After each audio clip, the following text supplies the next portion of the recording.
Bienvenue sur ASM6 pour ce tutoriel numéro 9. On va continuer donc la modélisation de notre capot. La modélisation, on va revoir dans ce tutoriel, on va voir comment remettre en place le capot sur son plan. Et puis on va corriger une petite, pour ceux qui s'en sont aperçus, vous n'avez pas la même erreur que moi.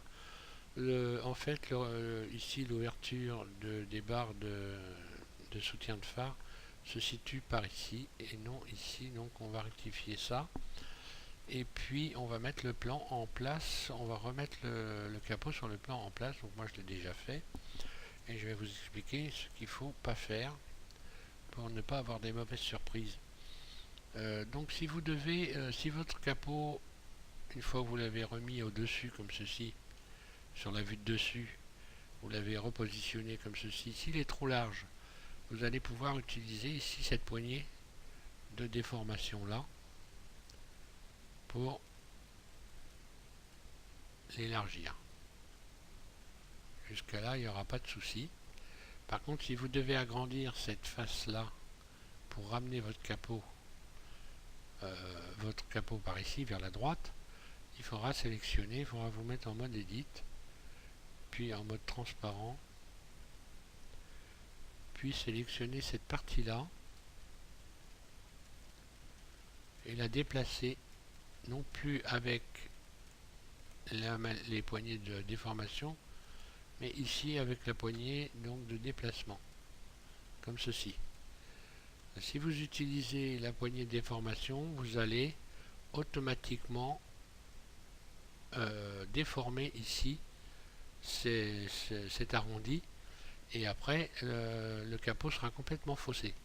Donc on peut le bouger avec les poignées de déformation dans ce sens là, on peut l'écarter, mais par contre ici il faut le déplacer avec les poignées donc de déplacement. Donc avant de faire ça, il vous faudra évidemment joindre la totalité des pièces du capot pour que votre calandre, je vais restresser l'ensemble. Il vous faudra évidemment joindre votre calandre à votre capot. Alors moi c'est déjà fait, il faut joindre toutes les pièces, votre calandre. Donc vous sélectionnez la calandre, toutes les pièces qui sont indépendantes, et vous allez dans le tableau ici et vous faites joindre. Vous joignez toutes les pièces avant de mettre en place votre capot sur le plan. Donc on va corriger maintenant pour ceux qui ont besoin de revoir ici l'ouverture pour les barres de soutien de phare. On va refaire ça. Si on regarde, vous voyez, je vais vous faire voir pour que vous compreniez bien. Voilà, moi je les avais posés. Alors là, je l'ai rectifié. Donc ça c'est le capot final. Je vais déstresser pour qu'on voie bien. Voilà. Donc moi je les ai situés sur cette face là, alors qu'il fallait les situer sur cette face là pour que les ouvertures soient bien en face. Donc on va régler ce petit problème, ça va aller vite, c'est pas très compliqué, ça va, c'est pas une grosse erreur. Donc il suffit simplement de se mettre évidemment en mode Edit. Vous mettez votre capot en mode objet, en mode Edit, puis ici en mode vertice, et on va sélectionner en mode transparent. Voilà, on va sélectionner tous les vertices qui sont ici, de ce côté là, puis de ce côté là. Vous faites X vertice, ensuite vous vous mettez ici mode arête, vous sélectionnez cette arête, la petite arête du bord d'abord en dessous, vous avez une petite arête ici, puisqu'on avait replié le capot, il y en a deux. Vous faites F, fermez, vous sélectionnez les deux, puis celle-là et celle-là, vous fermez. Donc vous commencez par refermer vers le bas, en commençant par les plus petites surfaces. F, vous fermez, vous faites pareil de l'autre côté. bord qui est ici, puis la même chose ici, F,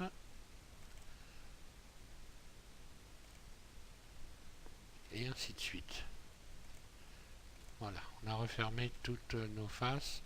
Ensuite on se met en mode face, on resélectionne toutes les faces que l'on vient de créer, C, et puis on va les adoucir,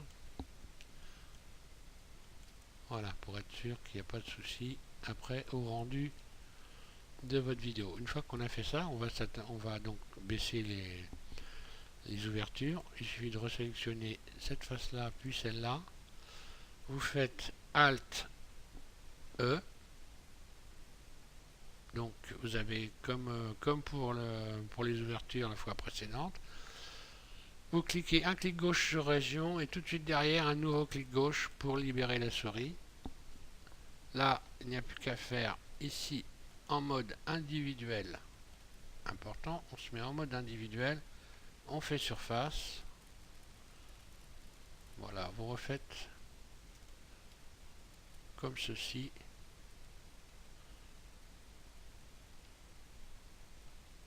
pas trop quand même, voilà, ça donne à peu près ça. Ensuite vous faites X, vous supprimez les faces, ici vous rajoutez 2 rayons,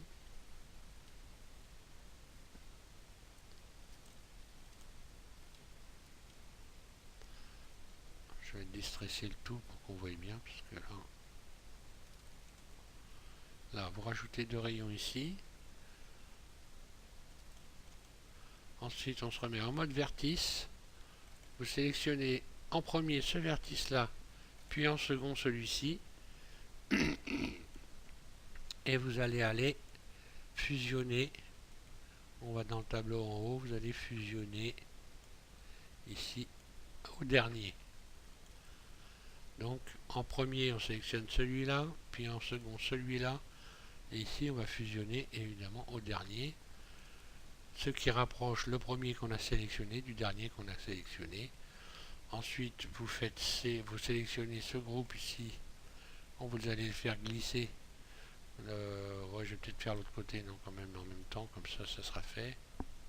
Je recommence ici pendant que je suis sur le tableau de fusionner, autant que je fusionne tout ça en même temps, fusionner au dernier, fusionner au dernier, voilà. Ensuite on sélectionne évidemment, on désélectionne tout, sélectionne ici ces groupes de vertices pour les repositionner dans l'alignement de cette arête là. Donc je vais faire glisser les arêtes là. Bon, il n'y a pas grand chose mais bon, voilà. Ensuite je sélectionne pendant que j'y suis toutes les faces ici, X, je les supprime, supprimer les faces, oui, voilà, donc j'ai recréé une nouvelle ouverture. Là c'est pareil, je vais régler ici en mode vertice, je resélectionne C, ceci, en faisant attention surtout de ne pas avoir sélectionné autre chose en même temps. Je réaligne tout ça.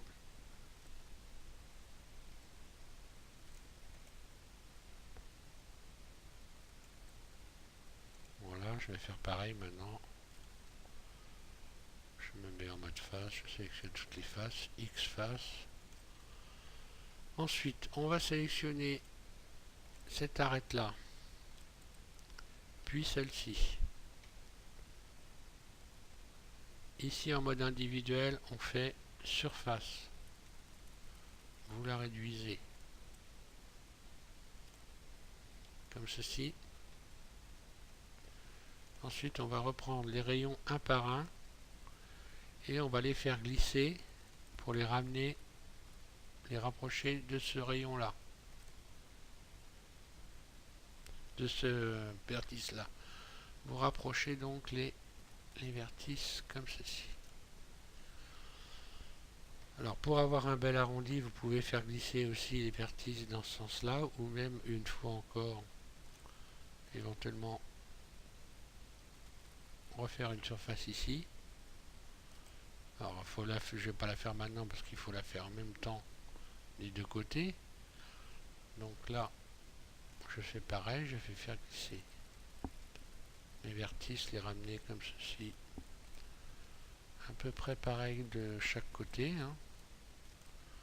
Vous pouvez ensuite donc sélectionner ici, puis ici, vous faites surface pour retrouver un bel arrondi. Et normalement, voilà, tout se passe bien. Donc on va recréer le petit bord intérieur évidemment, puisque là il y a un petit bord intérieur ici en dessous, on va le refaire là. Alors pour ça on sélectionne cette arête là, mais pas celle du dessous évidemment. Maintenant il suffit, je vais mettre en mode transparent pour qu'on voit clair, et déstresser l'ensemble.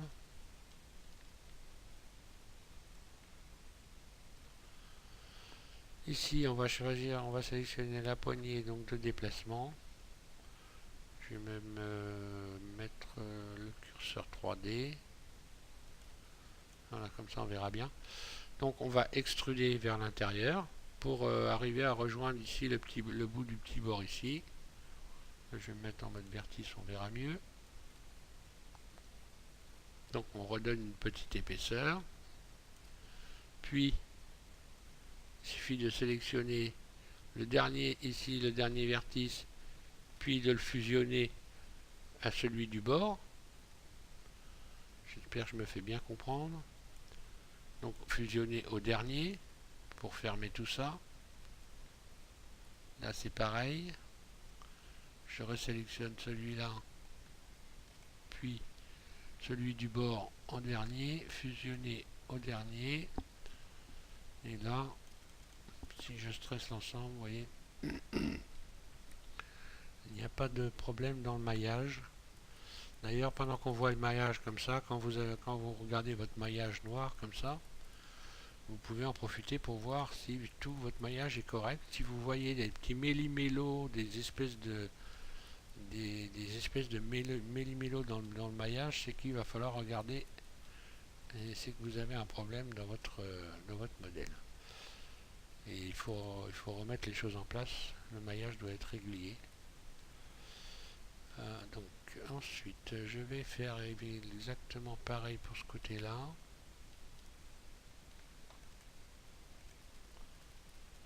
Tiens, pourquoi j'ai ça?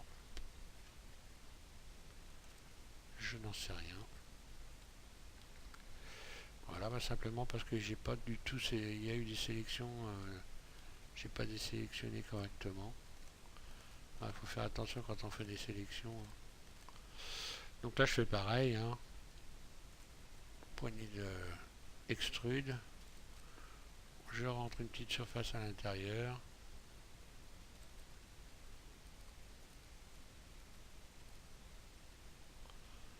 Pas trop épaisse, voilà. Après, j'ai plus qu'à sélectionner ce vertice-là, celui-là, fusionner au dernier. Là, je vais faire pareil. C'est celui-là et celui-là.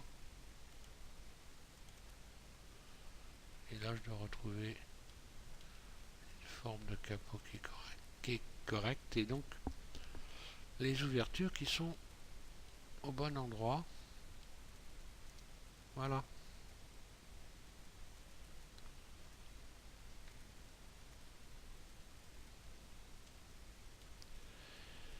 Voilà pour ce tuto. Bon, je n'ai rien de plus à dire. Donc là, les phares vont arriver à peu près ici. Et donc, voilà, ils seront bien positionnés.